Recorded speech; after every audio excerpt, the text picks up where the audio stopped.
Shalom, amados hermanos, bendiciones para todos.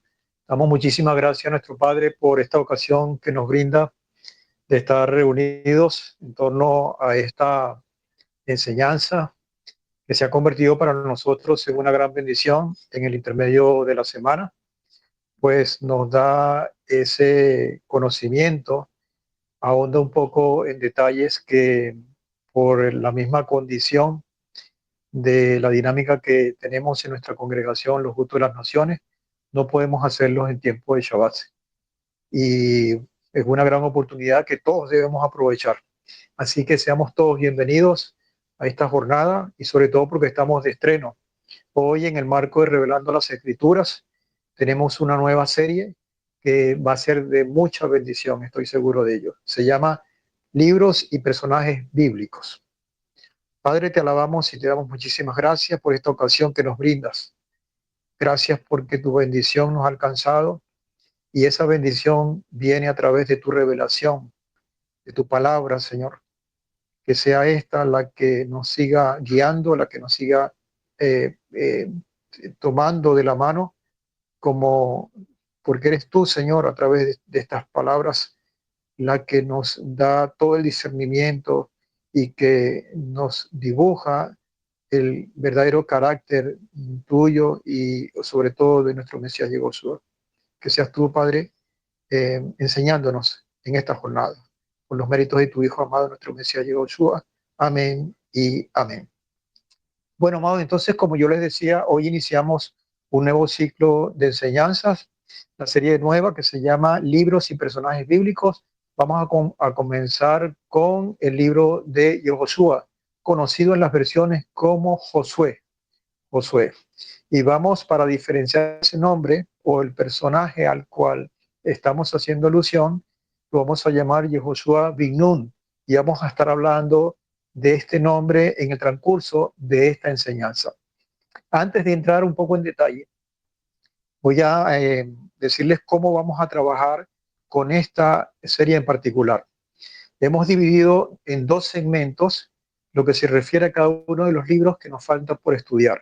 Porque como ya ustedes saben, hemos estudiado el libro de Revelaciones, que fue el primero que dentro de esta composición de Revelando las Escrituras estudiamos.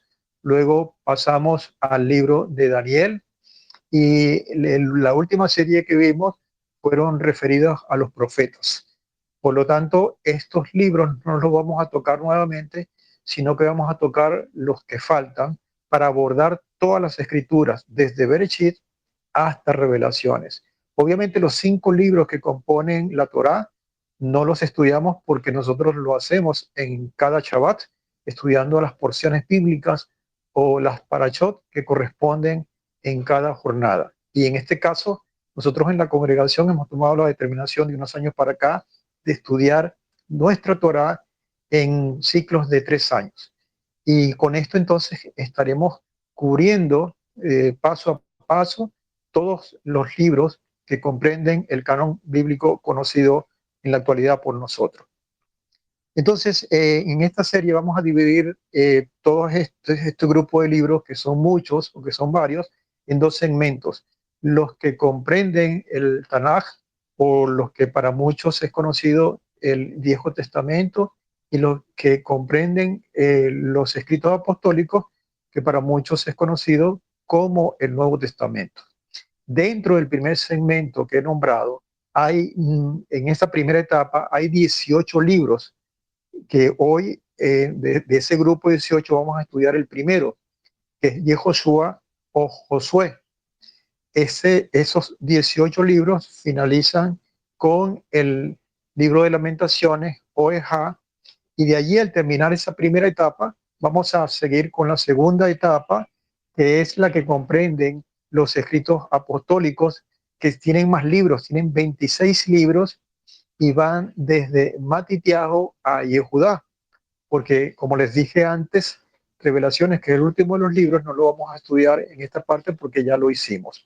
Entonces, con esta condición y con este tipo de abordaje de todo lo que significa el estudio bíblico, vamos a empezar esta noche con el libro de Josué bin Nun, Am, recordándoles que estos estudios no son otra cosa sino una serie eh, de estudios muy condensados, porque pretendemos que en cada jornada se estudie un libro. Por lo tanto, el contexto es muy general y ya nos tocará en cada momento abordar detalles de cada uno de ellos, y yo siempre les recomiendo que una vez abordado el contenido general, que es el que hacemos en estas clases, en este tipo de clases, ya depende de la responsabilidad de cada uno de ustedes abordar y leer el libro ya con una condición de un contexto general mucho más claro y ubicado dentro de un contexto histórico que nos da mayores herramientas para poder hilvanar toda la historia, todo el desarrollo del plan profético que ha venido sucediendo hasta nuestros tiempos. Entonces, bienvenido a esta jornada. Empezamos con este primer libro. Va a ser una bendición, estoy seguro, esta serie en el cual no solamente destaca el libro como tal, sino los personajes, y por eso esta serie se llama así, libros y personajes bíblicos. En el caso particular del estudio que hoy nos toca, hay dos personajes que obviamente destacan, que es el propio Yehoshua bin Nun y una mujer que aparece, no en toda la extensión del libro, pero que deja un sello muy particular, que es Rahab. De hecho, esta mujer, teniendo una condición titulada como ramera en las versiones, nada más y nada menos ocupa un lugar privilegiado en la genealogía del Melech David o del rey David, y por ende está en la genealogía del propio Yehoshua HaMashiach, nuestro Mesías Yehoshua. Por eso está inserta dentro de esa descripción genealógica que describe muy bien el primer capítulo de Matityahu, donde aparece en las primeras generaciones de ese primer grupo de 14 generaciones que van desde Abraham hasta David. Y eso la hace meritoria de nombrarla como uno de los grandes personajes que, además, obviamente, de Josué o de Josué, que tienen que ver con este libro. Entonces, bienvenido a esta jornada. Como siempre, encomendándonos al Señor, para que sea Él el que nos ayude, el que realmente es el protagonista de toda esta enseñanza. Yehoshua bin Nun. ¿Quién es, quién fue Yehoshua bin Nun? Y lo primero que tenemos que decir es que hay una diferencia entre esta forma de pronunciación de hijo en hebreo, que es tradicionalmente, y así es como se dice Ben, hijo en hebreo es Ben, pero en forma particular, Yehoshua se pronuncia Yehoshua bin Nun. Y esto tiene una condición bien particular que destaca. ¿Por qué bin y no ben? Como tradicionalmente es dentro de la lengua hebrea. La única excepción que tenemos en todas las escrituras de utilizar la palabra bin en vez de ben, precisamente recae en Josué. Y es porque hay una serie de elementos que destacan la figura de Yehoshua bin Nun, precisamente por dos cosas, diría yo, resumiendo un poco. Primero, por su condición, por su entrega, y segundo, porque recibe un elemento que es determinante, porque tiene a Moshe como maestro. Fíjense que en Shemot o en Éxodo capítulo 33, versículo 11, es cuando se menciona quizás por primera vez a Yehoshua bin Nun. Dice, pero el joven Yehoshua bin Nun nunca se apartaba de en medio de la tienda. Y esto es determinante porque al nunca apartarse del medio de la tienda quiere decir que estaba siempre arropado en una forma figurativa, y hemos aprendido esto desde antes, que al estar colocado dentro de la tienda está dentro de una cobertura espiritual y dentro de un ámbito, de una condición de revelación que para él era tomado como una responsabilidad determinante. Entonces de allí muchos han declarado que esto lo hace relevante. Y por eso Nachmanides comenta este versículo que he leído en 33:11 de Shemot, sugiriendo que las dos palabras, tanto bin como nun, deben ser leídas juntas, es decir, no bin nun, sino bin nun, como si fuera una sola. Y ese nombre viene de la palabra hebrea binah, que traduce el que entiende, refiriendo a la alta capacidad intelectual de Yehoshua o de Josué. Otras explicaciones están dadas por la relación que tiene Yehoshua con Moshe. La Torá revela que Yehoshua era el discípulo de Moshe por excelencia, al punto de estar siempre dentro de su carpa como símbolo de cobertura espiritual. Es sabido que el estudiante de alguien es considerado como si fuera hijo de su maestro. Algunos usan esta idea para explicar por qué Josué era llamado Bin Nun, para tener esa distinción y no Ben. Podría haber sido el hijo biológico de Nun, como lo determina la palabra Ben, pero en cierta forma también era hijo de Moshe por su condición de recibir de él todas las enseñanzas. Y por eso hay una distinción entre Ben y Bin. Se han determinado otras cosas, pero creo que todas las demás están circunscritas dentro de ese marco que es muy loable o es muy meritorio por parte de Yehoshua bin Nun.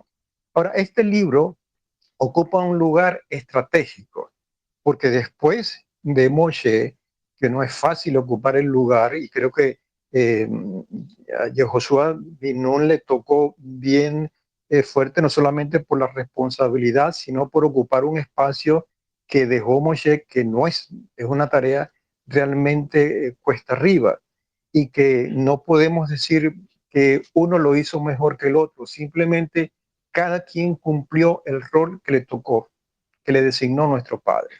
Entonces, por esa razón ocupa este libro un lugar estratégico y es el primer libro de los libros considerados históricos que van desde Yehoshua hasta Esther. Es decir, de los 18 libros que vamos a estudiar de la Tanaj o del Tanaj, 12 libros son considerados históricos. Este es el primero y esa lista de 12 libros continuos terminan con Esther. Este libro es nombrado así debido al hombre que llevó a ser el líder de Israel después de la muerte de Moshe. Imagínense ustedes la responsabilidad que se cernía sobre sus hombros y sobre todo cómo iban a mirar el pueblo a este nuevo líder cuando ya estaban acostumbrados y cuando obviamente Moshe les había dado todos los motivos para que su confianza estuviese depositada en él. Entonces, era una de las condiciones que él tenía que tener mucha, y de hecho lo logró, mucho del Padre para que esa continuidad no se rompiera. La tradición antigua y la evidencia interna del mismo libro indican también que Yehoshua lo escribió, aunque en las partes final se dice que el sacerdote Eleazar fue el que terminó para describir la muerte o la fase final de lo que fue la vida de Yehoshua bin Nun. El nombre hebreo Yehoshua significa el Señor salva y eso lo determina, o el Señor salva o la salvación del Señor. Y eso obviamente tiene una conexión, además de la parte fonética del nombre, con la condición de salvación o salvadora que se deposita en nuestro Mesías. Y claro, cuando nosotros vemos la dupla que hace Moshe, siendo el que libertó, con Yehoshua bin Nun, que fue el que conquistó esas dos funciones, las asume nuestro Mesías Yehoshua y es el que en una figura nos liberta, pero también conquista la condición para nosotros de las promesas, pero conquista sobre el enemigo en forma general, que es el pecado. Entonces, es tremendo todo el complemento o la continuidad que tiene la figura de Yehoshua bin Nun bajo la mano, obviamente, de nuestro Padre Celestial. Yehoshua nació en la esclavitud egipcia. Después de salir de esa tierra durante el Éxodo, llegó a ser el asistente de Moshe. Y eso lo vemos en en el desarrollo de este libro, tempranito, en el capítulo 1, versículo 1 de este libro. Y ya se había hablado también en Shemot o en Éxodo, haciendo referencia de esa condición de estar a la sombra de Moshe. Y presenció los hechos poderosos de Adonai en el desierto. Fue uno de los 12 espías enviados a explorar la tierra de Canaán en Bamidbar 13 y 16, en donde junto con Caleb formaron una dupla que fue los únicos que dieron un informe positivo. Dio un informe que desafió precisamente al pueblo a seguir adelante en fe. Siendo general del ejército de Israel, los dirigió a la conquista de la tierra, y es uno de los mayores logros que tiene esta herramienta, este instrumento del Padre, cuando es el conquistador real, que fue la continuidad de la misión que Moshe no pudo lograr. En este libro se registra que Josué repartió los territorios a las tribus de Israel, que fue también una misión bien importante, porque ya se estaba asentando todo el propósito de vida que indudablemente nuestro Padre había depositado en este hombre. La salida de Egipto ocurrió alrededor del 1446 antes de la era común. La conquista de Canaán comenzaría aproximadamente en el año 1406 antes de la era común, y continuaría por unos 6 años, y es probable que Josué haya vivido por lo menos 10 años más, lo que hace que la fecha de la escritura de este libro sea entre 1406 y 1390 antes de la era común. Tiene la impresión de que Josué bin Nun fue una persona, un hombre joven cuando realizó todas estas gestas, y no es así. Ya cuando él empezó la alta responsabilidad que él tenía, ya prácticamente era una persona anciana, y sin embargo tenía toda la sabiduría y toda la fuerza, porque no es nada fácil estar liderando físicamente, incluso llevando batallas para la conquista de los ocupantes de la tierra de Canaán, y cumpliendo las promesas de nuestro Padre. En el libro de Josué o Josué, Adonai demostró, y eso es una cosa que tenemos que hacer hincapié, su fidelidad al cumplir la promesa de darle una tierra, promesa que se había depositado en Abraham y, y su descendencia, pero tendría como responsabilidad entrar a poseerla, lo cual Israel hizo bajo el liderato de Josué bin Nun. En forma similar, y eso es un paralelo que es muy importante, amados hermanos, porque no hacemos nada con conocer esta historia y no aplicarla a nuestros días, porque hay muchos principios, hay muchos elementos acá que tenemos que revisar y que tenemos que vernos como un espejo. Porque en forma similar, nosotros, los hijos del Eterno, hemos sido indudablemente bendecidos con toda bendición espiritual, tal como está escrito en Efesios capítulo 1, versículo 3, pero esas bendiciones deben ser conquistadas personalmente, como lo dice el mismo libro de Efesios en el capítulo 6, y 13 y 17. Por lo tanto, los retos que se van a plantear aquí son retos que para nosotros están absolutamente en vigencia y que deben ser revisados por cada uno de nosotros de forma muy detallada. Demos un poco de historia en el contexto histórico, porque en Abraham, como ya lo había dicho, se depositaron las promesas, y tanto a él y por supuesto a su descendencia. Y allí sale el pueblo de Israel, el pueblo hebreo, con toda la responsabilidad y todo el liderazgo, y también la misión que tenían de ser luz para las naciones. Pero ese pueblo eventualmente cayó en esclavitud. Llega Moshe y por llamado de nuestro Padre, le da la libertad al pueblo. Salen de Egipto, lo primero que se consiguen en ese proceso es el compromiso en Sinaí, en donde obviamente se marca un pacto a través de los mandamientos y el compromiso del pueblo de obedecer esos mandamientos. Con eso en mano, y Moshe como liderazgo, comienza esa travesía con altos y bajos, y transcurren 40 años. Y cuando llegan ya a la parte este del río Jordán, es cuando muere Moshe y le entrega digamos, la responsabilidad o el testigo para que el propio Josué bin Nun continúe la labor. A través entonces o después de la muerte de Moisés, aparece Josué bin Nun y es el que conquista. Y precisamente este libro se trata del desarrollo de esa conquista. Mire, amados hermanos, cuando uno toma el libro, del libro como es conocido en las versiones, por la mayoría del mundo cristiano, lo primero que quizás recuerden las personas, o lo primero que viene a la mente, es aquel versículo o aquel llamado que dice, esfuérzate y sé valiente. Y es lo que, esa frase es la que se relaciona con el libro de Josué.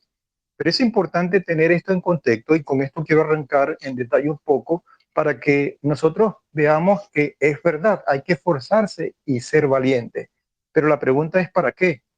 Porque eso es utilizado con propósitos o con buenos propósitos de abordar y de asumir retos y de conquistarlos, pero si en verdad vamos o si vamos a tomar en qué entorno, en qué contexto se está hablando, ese fuérzate y sé valiente no es otra cosa sino para hacer las cosas conforme a lo dicho por nuestro Padre a través de la Torah. Y eso es importante que nosotros lo resaltemos. Y Josué 1, 5 al 8 dice, nadie te podrá resistir en todos los días de tu vida. Como estuve con Moshe, y ahí se ve una continuidad, así estaré contigo. No te dejaré ni te desampararé. Entonces está la garantía del refuerzo o del resguardo o del respaldo de nuestro Padre en la continuidad desde Moshe, igual va a seguir con Josué bin Nun. Y es cuando le dice, esfuérzate y sé valiente. Es decir, yo te acompaño, pero yo necesito de ti una respuesta. Y esa es una parte que comprende o que se entiende como un pacto. Yo te doy, pero yo demando de ti que ese esfuerzo y esa valentía. Dice, porque tú harás que este pueblo herede la tierra que juró a sus padres que les daría. Y ese juramento está en Abraham. Solamente esfuérzate y sé muy valiente, cuidando de hacer conforme a toda la Torá. Entonces, la clave para que eso se dé es la obediencia. Y la obediencia a nuestro Padre, obviamente, a través de lo que Él ha planteado en su Torá. Dice, cuidando de hacer conforme a esa Torá, la versión dice, a toda la ley que mi siervo Moisés te ordenó. No te apartes ni a derecha ni a siniestra, para que seas prosperado donde quiera que vayas. No se aparte de tu boca el libro de esta ley, de día y de noche meditarás en él, para que cuides de hacer conforme a todo aquello que está en él escrito, porque entonces harás próspero tu camino y todo te saldrá bien. Por lo tanto, ese esfuérzate y sé valiente está referido a la condición de obediencia a la Torá para lograr las conquistas que se habían hablado. Los temas de este libro son dos y ya los vamos a detallar. El primero que se detalla en los primeros segmentos o en las primeras partes del libro es que se muestra a Adonai como guerrero. Y obviamente Adonai no figura físicamente en el libro, pero sí a través de esos instrumentos y los cuales están siendo comandados o liderados por el propio Yehoshua bin Nun. Este libro representa, en este caso, hablando de este primer tema, Adonai como gran guerrero, representa a Adonai como un gran guerrero que rescata a su pueblo de sus enemigos. El pueblo de Adonai está aún en guerra hoy día, y esa guerra nunca ha terminado. Siempre ha tenido sus altos y sus bajos, pero siempre nuestro pueblo Israel ha sido sometido a esa condición y a esa demanda además. Efectivamente, estamos en una confrontación mucho más peligrosa contra el propio mal, pero Adonai nos ha dado poderosas armas espirituales y entramos en esta batalla seguros de que nuestro Mesías Yehoshua ya ha asegurado el resultado final con su salvación. Por lo tanto, esa condición que vemos en los primeros capítulos de este libro tiene su paralelo de cumplimiento en el desarrollo histórico que hoy incluso estamos viviendo. La segunda parte de este libro se refiere a la fidelidad de Adonai. Y esto es importante acompañarlo primero con la fuerza del Padre a través de la imposición para dominar o para conquistar el enemigo, pero y esto se hace con las garantías de que el Padre es fiel, de que el Padre lo que ha ofrecido lo va a cumplir. La segunda parte de este libro, que más o menos comienza en el capítulo 13 hasta el capítulo final, que es el 24, representa la fidelidad del Eterno a sus promesas. Mientras Israel tomaba posesión de la tierra, las antiguas promesas de Abraham se convirtieron en realidades concretas. Entonces ya vemos que la palabra del Padre se está cumpliendo. Adonai cumple con lo que promete y a sus hijos se nos ha dado preciosas y grandísimas promesas. Y ese texto, preciosas y grandísimas promesas, está entrecomillado porque es lo que está escrito en casi todo el Tanaj o en casi todos los escritos apostólicos, pero precisamente segunda de Kefa o segunda de Pedro, capítulo 1, versículo 4, en donde está esa condición de que hay un Padre fiel que cumple lo que ha prometido, cada una de las cuales de estas promesas está cumplida en nuestro Mesías Yahushua, como lo dice la misma palabra.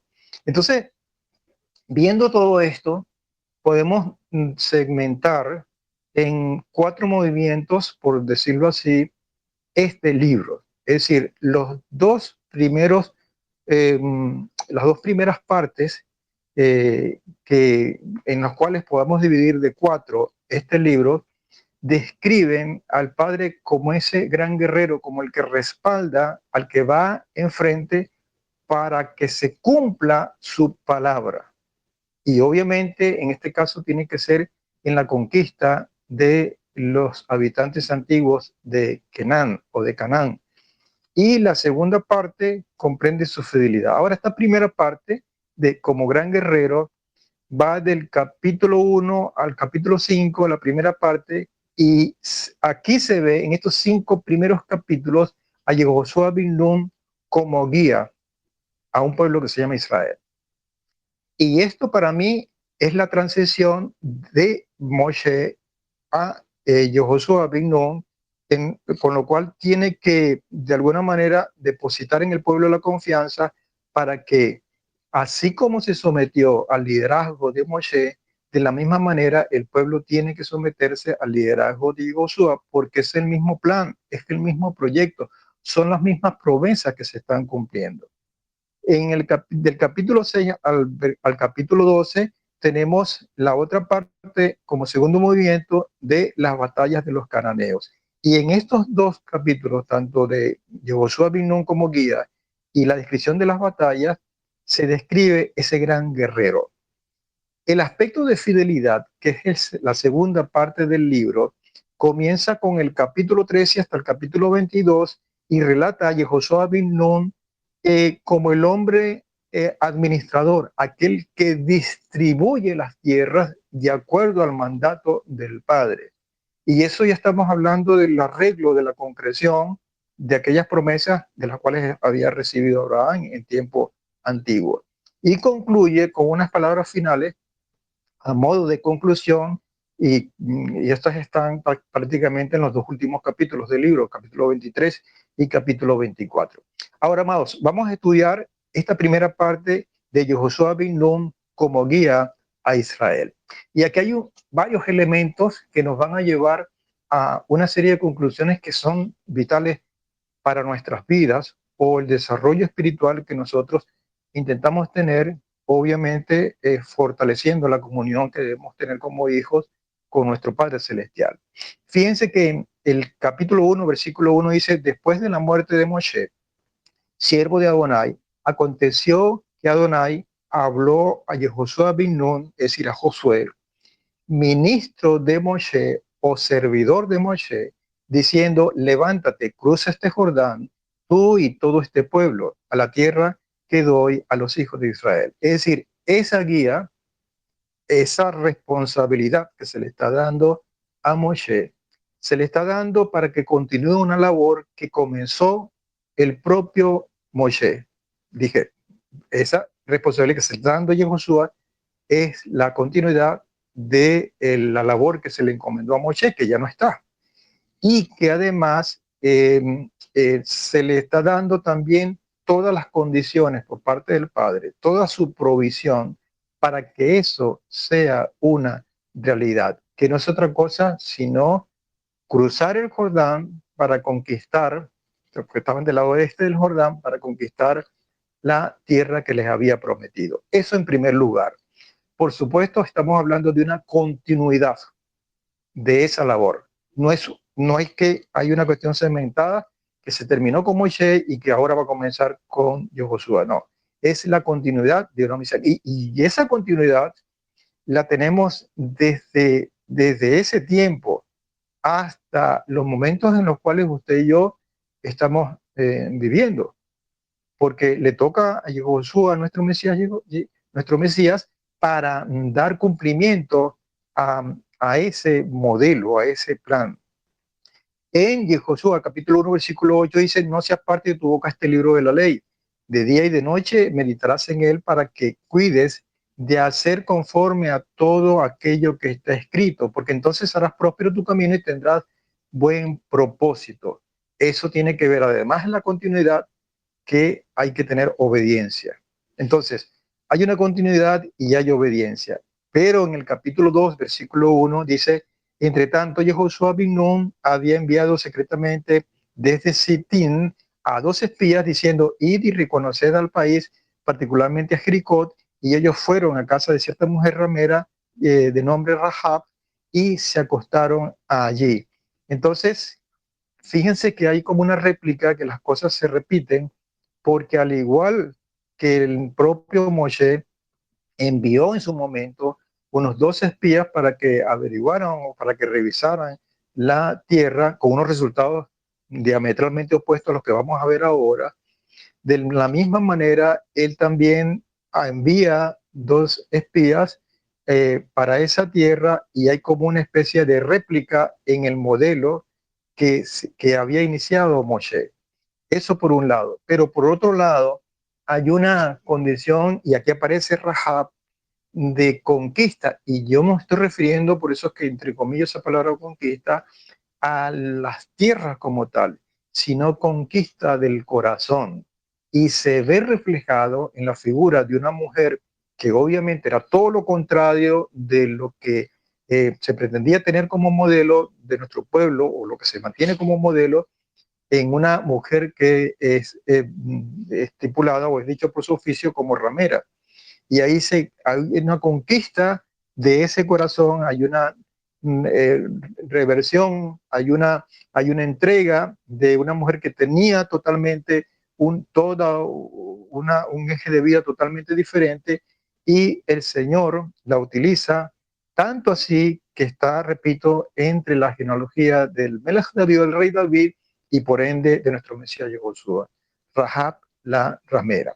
Entonces, una vez hecho esto, se va y se asume el paso como frontera de ese Jordán, y aquí comienza eh, uno de los 4 milagros, de los cuatro portentos que se reflejan en este libro, que no es otro sino la travesía del río Jordán y la paralización de las aguas para que el pueblo pasara. Y volvemos otra vez. Hay una especie de réplica que se sucede, y quizás una de las cosas que uno pudiera pensar es que el pueblo estaba observando todo aquello, y a lo mejor el Padre lo permitió de esa manera para que el pueblo dijera, no, indudablemente, así como el Padre respaldó a Moisés en un momento dado, así lo estamos viendo con la presencia o con los resultados de lo que está pasando con el liderazgo de Josué bin Nun. Dice el capítulo 3, versículos 5 al 7, Josué dijo al pueblo, santificaos, que mañana Adonai hará maravillas en medio de vosotros. Y casi son las palabras textuales que utilizó el propio Moshe en la preparación ante Sinaí. Y dice el verso 6, que Josué habló a los sacerdotes diciendo, cargad el arca del pacto y pasad delante del pueblo. Y ellos cargaron el arca del pacto y anduvieron delante del pueblo. Y Adonai dijo a Josué, desde este día comenzaré a engrandecerte. Desde este día, desde ese momento en el cual se va a mostrar los portentos, los milagros del Padre, te voy a comenzar a engrandecerte ante los ojos de todo Israel, porque era necesario que tuviera la confianza el pueblo en su líder, en su nuevo líder, para que sepan que como estuve con Moshe, así también estaré contigo. Y entonces había el compromiso también de hacer una especie de altar o de memorial con un grupo de piedras, 12 piedras, para que quedara eso marcado en las generaciones posteriores de que estaba sucediendo o sucedió en ese momento esa condición de respaldo celestial para que el pueblo pudiera conquistar o pudiera comenzar el proceso de conquista. En el capítulo 4, versículo 14 dice, y aquel día Adonai engrandeció a Jehoshua a ojos de todo el pueblo de Israel y le temieron todos los días de su vida como habían temido a Moshe. Por supuesto, se estaba concretando la misma condición de guía. El Padre estaba sirviendo de guía, así como sirvió de guía a Moshe, también estaba sirviendo de guía a Yehoshua ben Nun para que a su vez ellos sirvieran de guía a un pueblo. Las condiciones se vuelven a repetir. Dentro de esta primera parte que estamos escribiendo precisamente es la guía, la forma como se conducía ahora el pueblo para esa conquista a través de Yehoshua ben Nun. Leemos el verso 7 del capítulo 5, dice, pero a los hijos de ellos, el que había levantado en su lugar, Josué los circuncidó, pues estaban incircuncisos, pues no los habían circuncidado en el camino. Y a los 14 días del mes, entre las 2 tardes, los hijos de Israel acamparon en Gilgal y celebraron Pesach en la llanura de Jericó.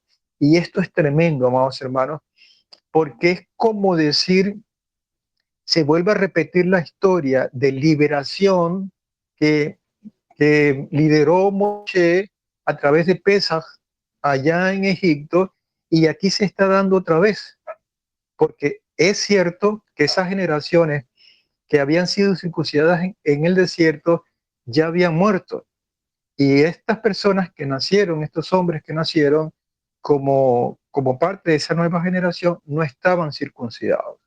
Y para poder comenzar como se debe, y por eso es que nosotros comenzamos en el mes de Aviv, mes de la liberación, y para comenzar ese proceso de conquista, tiene que haber un proceso de liberación. Y ahí está la marca de la celebración de Pesach, con esa circuncisión que obviamente protagoniza tiempo después o cristaliza tiempo después nuestro Mesías Josué a través de la circuncisión del corazón. Entonces, se vuelve a esa misma condición del principio y se replica otra vez como lo vamos a hacer o como lo estamos haciendo nosotros esta vez a través de nuestro Mesías Josué. Hay una condición bien importante en este capítulo 5, que es la figura de un hombre o de un enviado del Padre, que tiene un mensaje bien importante y que nos centra en una condición. Leo 5:13. Sucedió que estando Josué cerca de Jericó, porque ya estaba aconteciendo todo esto, levantó sus ojos y aquí que vio a un varón en pie frente a él, con su espada desenvainada en su mano. Y Josué ben Nun fue hacia él y le dijo, ¿eres tú de los nuestros o de nuestros adversarios? Le pregunta a él. Y este hombre o este soldado o este varón que estaba vestido de soldado le dice que de ninguno de los dos prácticamente, porque de alguna manera él le da a entender de que el que esté con nuestro Padre obedeciendo a todo lo que el Padre le había encomendado es el que está con él, es el que va a recibir el respaldo, es el que está del lado correcto. es importante tener eso presente porque esta pregunta para mí nos devuelve, como decimos en el argot nosotros, la pelota, la responsabilidad para nosotros. Porque si queremos estar en el bando correcto, tenemos que estar en el lado de la obediencia, de la fe. El día que nos salgamos de allí, no tenemos el respaldo de nuestro Padre. Aquí nadie tiene la condición de una etiqueta de que el Padre lo tiene seleccionado y que listo, ya nadie lo puede tocar. No, la condición es de compromiso mutuo porque es un pacto. Y si yo soy llamado, acudo a ese llamado y tengo toda esa condición que hemos leído hasta ahora a través de la fe y la obediencia, yo estoy del lado correcto y mi Padre me va a respaldar.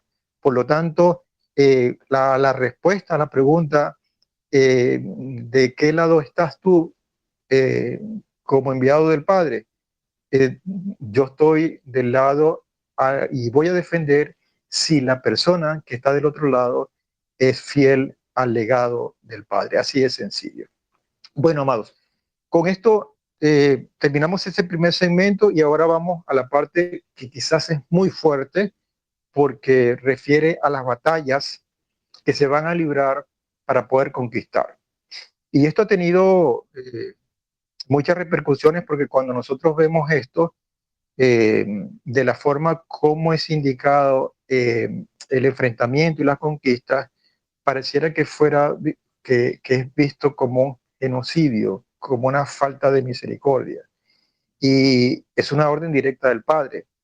Las batallas con los kenanitos o los cananeos revisten algunas cosas interesantes que nos van a servir para entender el presente y muy probablemente el futuro inmediato a lo cual nosotros vamos a ser sometidos. Dentro de esas batallas que fueron muchas, hay dos que en el libro se destacan. La batalla de Jericó, que fue la inicial, y la batalla de Hai, que también tiene unas características de aprendizaje. En la batalla de Jericó se muestra la fidelidad de Adonai cuando obviamente consigue el respaldo de la obediencia de un pueblo. Les manda y les ordena que rodeen por 7 días, 6 días continuos, en 6 días continuos que vayan al frente con el chofar y todo lo que se refiere a el arca y que rodeen todos los días hasta el sexto día y en el séptimo día a la orden del líder que yo soy no a la orden de que griten, ellos gritaron y se derrubaron los muros de Jericó. Este es el segundo milagro de los 4 que está descrito en este libro.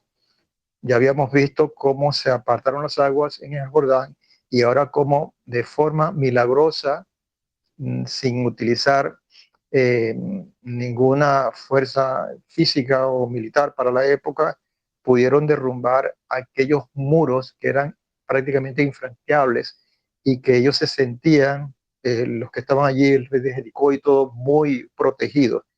Y fueron a través de este elemento que de alguna manera fueron avergonzados, porque solamente con este aspecto que reviste fe y obediencia pudieron hacer que se derribaran estos muros. Pero está la otra contraparte de la otra batalla que también es destacada, que es el intento de la conquista de Hai, porque allí se muestra el fracaso de Israel, pero para nuestra enseñanza se muestra el por qué fracaso de Israel, siendo que iban a enfrentar un enemigo en Hai totalmente más diezmado, muy pocos, con un ejército de 3.000 hombres que eran muy por debajo de lo que tenía Israel como fuerza. Y la subestimación y este elemento que les voy a nombrar ahora dieron al traste con ese intento de conquista. Porque aquí hay un personaje que destaca, que es el propio Acán, en el cual se ve que dos elementos del pecado y que obviamente aleja el respaldo de nuestro Padre, porque este hombre, junto con su familia, como quizás consintiendo con esto, estando de acuerdo con ellos, eh, respaldaron un robo y no solamente robaron aquellas cosas a las cuales por mandato directo le había dicho todo el motín, no lo toquen, eso le pertenece a Adonai. Y él robó parte de eso y después mintió, o sea, robó y mintió. Cuando van a la conquista entonces de Jai, obviamente tuvieron el resultado de una gran pérdida, tuvieron que salir huyendo y tuvieron que enfrentarse dentro de su mismo seno a averiguar primero dónde estaba el problema y por revelación celestial se revisó y se vio que Acán era el que tenía el anatema y tuvieron que obedecerle al Padre sacrificándolo a él y parte de su familia. Luego, con una estrategia bien importante que vale la pena describir también y mostrando el arrepentimiento debido, pudieron conquistar Jai. Entonces, es estas dos figuras, que una es contraria a la otra, tanto de Jericó como de Jai, nos muestran una gran enseñanza para nosotros hoy día. Y la premisa es esta: si Israel va a heredar la tierra, debe indudablemente ser obediente y confiar en Adonai. Sin obediencia y sin la confianza, nosotros no podemos conquistar nada. Entonces, amado hermano, este es uno de los grandes llamados que tiene este libro dentro de muchos, y porque estamos hablando de promesas. Y que cuando uno dice, bueno, mi padre me ha prometido y él es fiel, entonces damos eso como automático. Pero no debemos olvidar que el padre también demanda obediencia y demanda fidelidad, confianza a él. Y es importante que lo tengamos presente. Hay otra serie de batallas que se describen también en este segmento y que obviamente tienen su importancia, porque al final de esta parte de las batallas de los cananitas o de los cananeos, en el capítulo 12 hay una lista completa de todos los reinados que conquistaron, no solamente Yehoshua ben Nun, sino también Moshe con anterioridad, y que tuvieron el impacto positivo al final para que pudiera nuestro pueblo hacer esa distribución que se nota al final del libro. Aquí hay otros dos milagros para completar esos cuatro, que no es otra cosa sino la paralización tanto del sol como la luna para poder alargar un día, que eso no se ha visto nunca ni se verá, dice la misma escritura, para poder dar chance al pueblo por rogativa del propio Josué, y el Señor le respondió y paralizó la evolución o la rotación de la propia Tierra, y pudieron en el tiempo tener el espacio para lograr la conquista. Incluso hay estudios que se están haciendo ahora, científicos, en donde dicen que ciertamente hubo en algún tiempo un desfase de horas en el cual se evidencia científicamente que se paralizó el tiempo, literalmente. Y también en todas estas batallas hay un hecho sobrenatural, que es una especie de lluvia de piedra, de granizo, que estuvieron encima del enemigo para terminar las conquistas de algunos de estos reinados. Hay que hacer la aclaratoria que hubo un conglomerado de reyes de Canaán que se pusieron de acuerdo y fueron en contra del pueblo de Israel. Y esa unión perversa no, no tuvo los resultados que ellos querían. A pesar de redoblar sus fuerzas para poder hacerle frente al pueblo de Israel, no pudieron con semejante respaldo, que obviamente se evidenció con todos esos hechos portentosos. Pero hubo un reinado que fueron los Gabaonitas de Gabaón, que, que al principio ciertamente fueron como para poder presentar bajo engaño cierta alianza con el pueblo de Israel, y que después se sometieron y pudieron tener el respaldo o la aprobación, en este caso de Yehoshua ben Nun, y los aceptaron. los aceptaron dentro del seno del pueblo, bajo unas condiciones de servicio, y se ve que al igual que Rahab, los Gabaonitas o el reinado de Gabaón también se sumaron a la misma, digamos, misión que tenía Israel de parte del Padre Celestial. Y en Josué 9, 1 al 3 dice lo siguiente: sucedió que cuando todos los reyes que estaban al otro lado del Jordán supieron lo acontecido, porque obviamente eso fue determinante y eso fue muy, ya ellos de hecho sabían la condición a los cuales, de las cuales venía el pueblo hebreo cuando se escuchaban las historias de Moshe y de todos los portentos. Cuando ellos supieron que el río Jordán se abrió, cuando supieron que las murallas de Jericó se habían derribado de la forma como se hizo, cuando supieron todo esto, ellos se aterrorizaron y buscaron la forma, repito, de unirse, de hacer alianzas para ir en contra de Israel.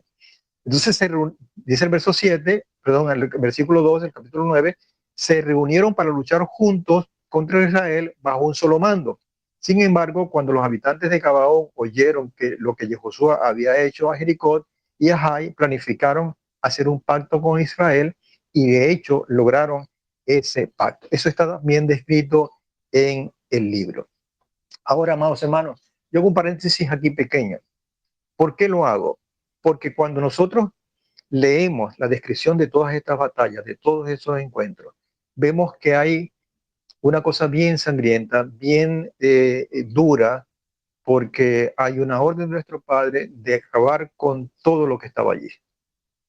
Y eso quizás tiene mucha semejanza a lo que está sucediendo ahorita y que obviamente causa del otro lado ciertas preocupaciones, por no decir otra cosa, en cuanto a lo que está sucediendo con Gaza.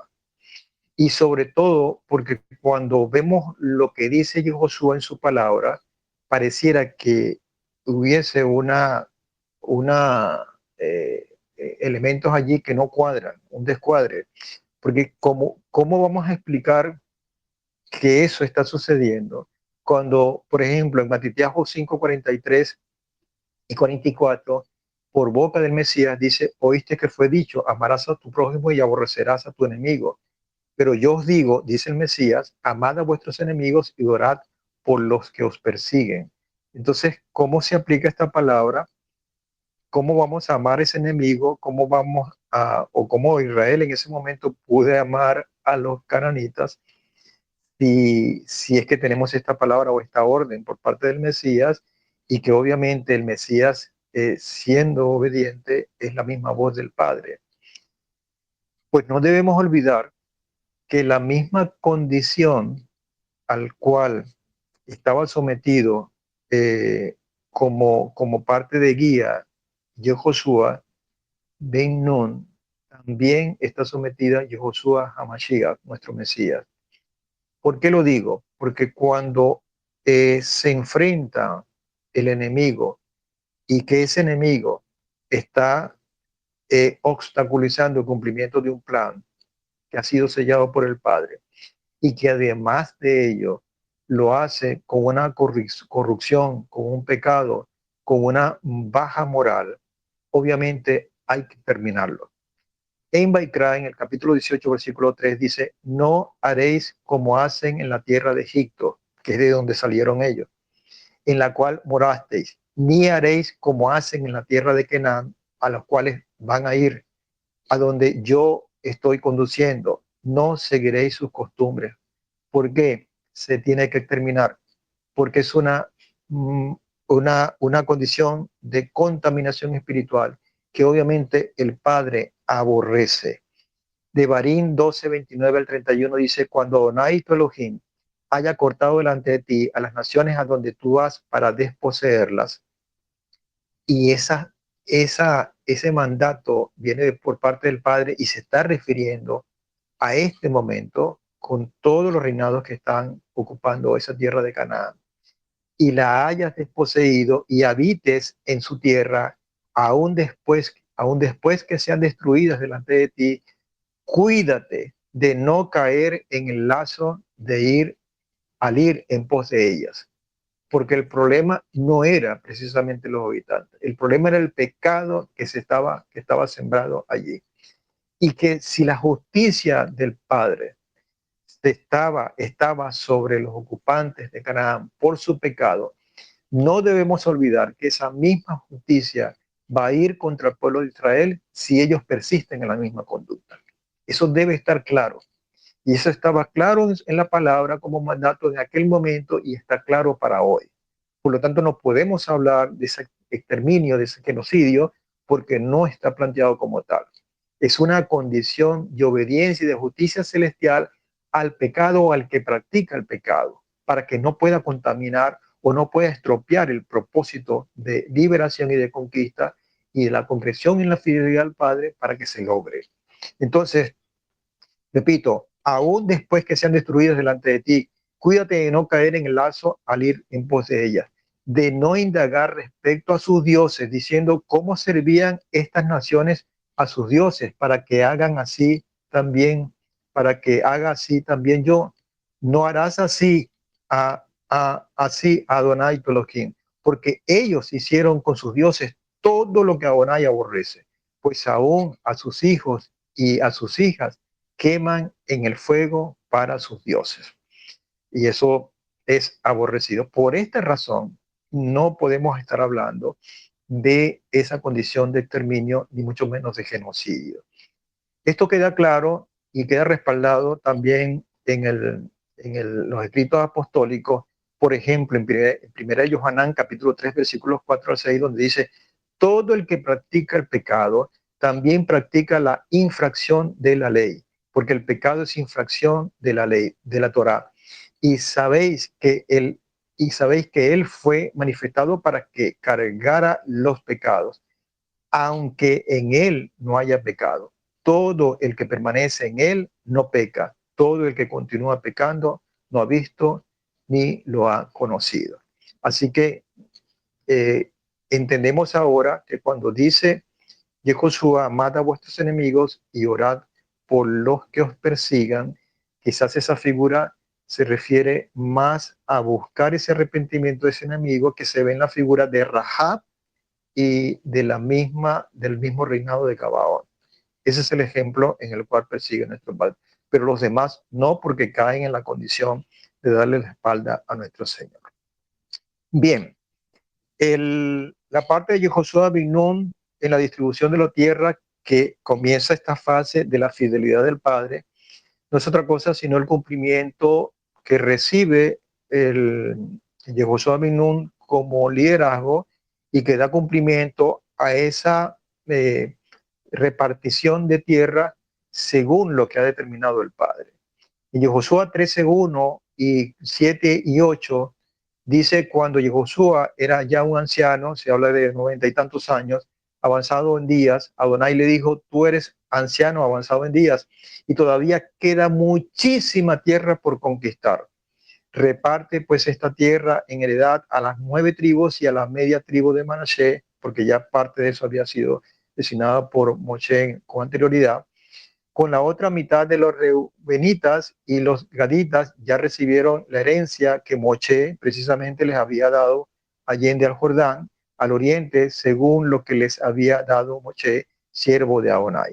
Es decir, esa repartición o esa decisión que fue dada por Moshe simplemente se iba a complementar con esta nueva distribución del otro lado del Jordán para completar toda esta distribución.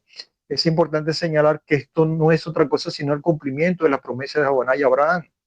Recordemos lo que dice Bereshit capítulo 12, versículos 6 al 7. Y atravesó Abraham aquella tierra hasta el lugar de Shechem, hasta el encinar de Moré, y el cananeo, que es el que está aquí como enemigo, el que estaban desplazando, estaba entonces en aquella tierra. Y apareció Adonai a Abraham y le dijo, a tu descendencia daré esta tierra. Entonces se edificó allí un altar a Adonai que se le había aparecido. Entonces, eso está escrito en Bereshit 12, 6 y 7. Y están todos los detalles que nosotros hemos estudiado. Y ahora, obviamente, con este estudio y a través de Josué ben Nun, se está concretando aquellas promesas. Por eso es que este segundo segmento, que comienza en el capítulo 13 en adelante, habla de la fidelidad del Padre. Las palabras finales no son otras palabras, sino las que también el propio Moshe pronunció allá al final de sus vidas y que están reflejadas en el Sefer de Barim. Y Josué 23, 1 al 6 dice lo siguiente, y este fragmento lo saqué porque me pareció sumamente importante para nosotros hoy día. Después de muchos días, cuando Adonai había dado reposo a Israel de todos sus enemigos en derredor, y Jehoshua era anciano, bien entrado en años, aconteció que Jehoshua ben Nun convocó a todo Israel, a sus ancianos y a sus jefes y a sus jueces y a sus oficiales, y les dijo: yo he envejecido y estoy entrado en años. Vosotros habéis visto todo lo que Adonai vuestro Elohim ha hecho a todas las naciones por causa de vosotros. Pues Adonai vuestro Elohim es el que ha guerreado por vosotros. Dice el verso 4, he aquí os he repartido esas naciones que aún quedan en herencia para vuestras tribus, desde el Jordán y todos los pueblos que destruí hasta el mar grande, es decir, todo el Mediterráneo conocido, donde se pone el sol. Adonai, vuestro Elohim, las expulsará de delante de vosotros y las desposeerá delante de vuestra presencia. Y vosotros poseeréis sus tierras, como os ha hablado Adonai, vuestro Elohim. Dice el verso 6 y lo subrayo. Por tanto, esforzaos mucho en guardar y hacer todo lo que está escrito en el libro de la ley de la Torá de Moshe, a fin de que no os apartéis de él ni a diestra ni a siniestra. Es importante señalar que así como comenzó este libro, así también lo termina. Es un sello, que es una invitación a cumplir la misión de conquista por parte nuestra, que es lo que nos corresponde como responsabilidad, como compromiso, como parte del pacto que nos toca.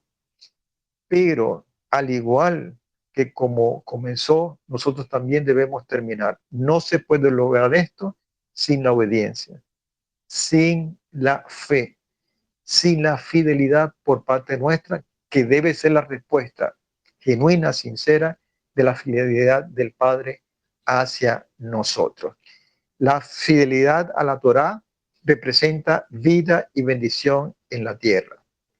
Pero también es verdad que la infidelidad a la Torá representa la justicia celestial y el exilio. Por un lado, entonces, arriba tenemos fidelidad y abajo debemos tener infidelidad. Una determina vida y bendición en la tierra, pero si somos infieles, determina justicia celestial y exilio. Y de eso no nos escapamos. De eso debemos estar pendientes.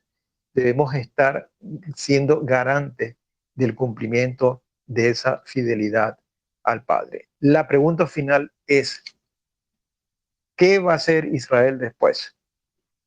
Y nosotros sabemos lo que pasó históricamente cuando Israel se quedó en Canaán y cómo lamentablemente se permeó y tomaron las costumbres de aquellos que estaban poblando esa tierra y que el Padre por ordenanza les prohibió que hicieran todo, imitaran tanto lo que estuvieron viviendo en Egipto o como lo que iban a ver en Canaán. Y lamentablemente Israel no obedeció.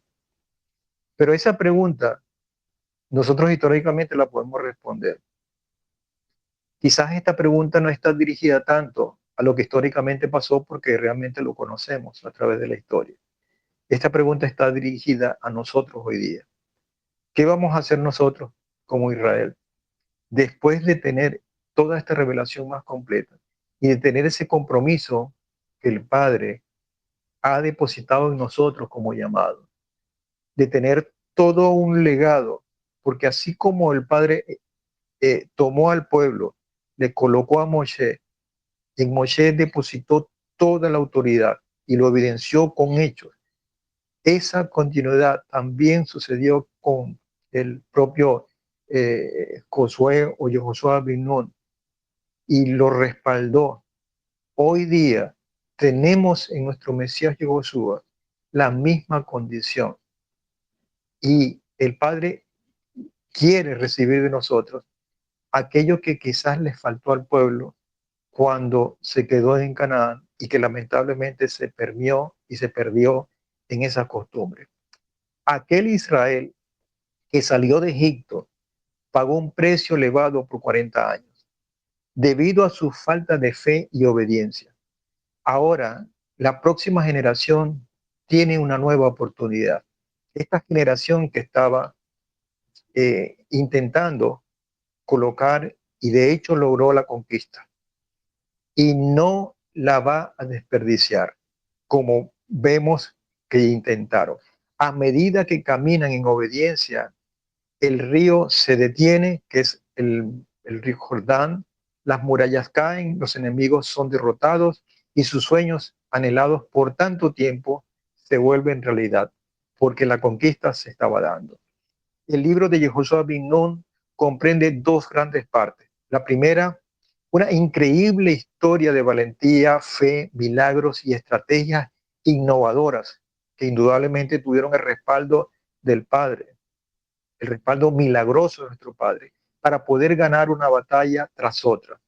Porque alcanzar nuestros sueños no depende de nuestras habilidades, del tamaño de nuestras fuerzas o de nuestros ejércitos, el tamaño de nuestros recursos, sino depende de nuestra fe y obediencia. Y esto fue ayer y ha sido siempre y hoy no es diferente.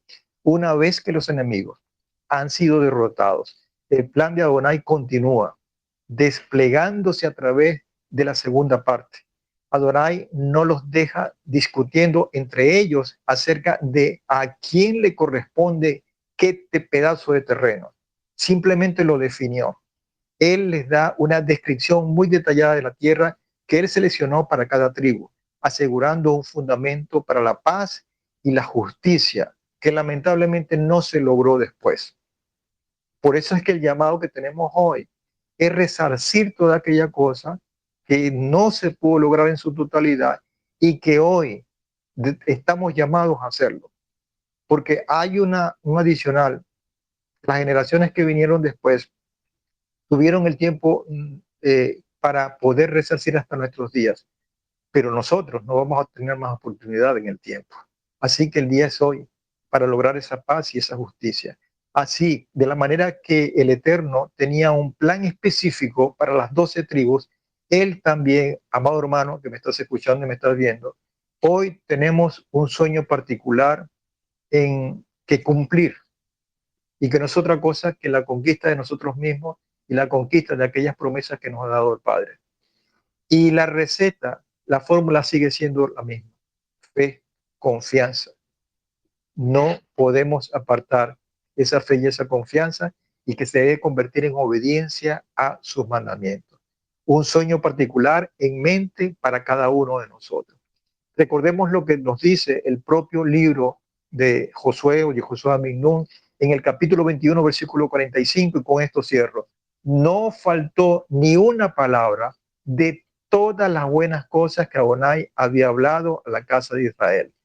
Todo se cumplió. Todo se cumplió. Por lo tanto, estamos enfrente de todo un legado maravilloso, de la mejor de las garantías para poder nosotros cumplir hoy día y conquistar lo que el Padre nos ha determinado, y que en manos de nuestro Mesías Yehoshua, nuestro Moshe de hoy, nuestro Yehoshua bin Nun de hoy, tenemos que lograrlo, porque el Padre nos ha llamado a hacerlo. Bueno, amados, tenemos entonces un próximo estudio, que es la segunda parte de esta serie de libros y personajes bíblicos. Vamos en la próxima jornada, en la próxima sesión, a trabajar con el libro de Shoftim, que es el libro de jueces. Y por lo tanto, les invito a que ustedes puedan leer estos 24 capítulos que acabamos de resumir para que tengan la memoria fresca y que sea el Padre pues dándonos toda la claridad, el discernimiento y la revelación a través de su palabra. Shabbat Shalom, y nos vemos en el Shabbat para abrazarnos con ese Shabbat Shalom y Laila Tov para todos. Bendiciones.